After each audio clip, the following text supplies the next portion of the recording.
আসিফ নজরুলের দায়িত্ব দিছে বৈদেশিক প্রবাসী মন্ত্রণালয়।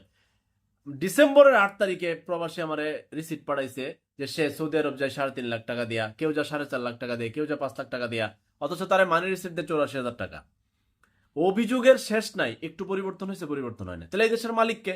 সংবিধানে চমৎকার করে লেখা জনগণ মিলে দেশের মালিক। এর চেয়ে বড় মিথ্যা কথা পৃথিবীতে আছে? জনগণ হলে এদেশের রোহিঙ্গা, এদেশের মালিক হলো রাজনীতিবিদরা, রাজনৈতিক দলেরা। পৃথিবীর সবচেয়ে বড় বড় বৃহত্তম রাজনৈতিক দল কিন্তু বাংলাদেশে। বাংলাদেশের রাজনৈতিক দলের শাখা সারা পৃথিবীতে শাখা খুলে বইছে। পৃথিবীর কোন দেশের রাজনৈতিক দলের শাখা বাংলাদেশে আছে? কিন্তু বাংলাদেশের রাজনৈতিক দলের শাখা সারা পৃথিবীতে আছে।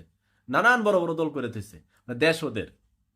তো এত যদি মারা গেল, এখনো যদি ঘুষে চলে, চাঁদাবাজি চলে, সিন্ডিকেটে চলে, আর ভ্যাটের নামে এইভাবে 43টা পণ্যের মধ্যে দাম বাড়ায় দেয়, তাও অর্থ বছরে মানে জুন মাস আসে না, এর মধ্যে মাঝখানে বাড়াই দিচ্ছেন।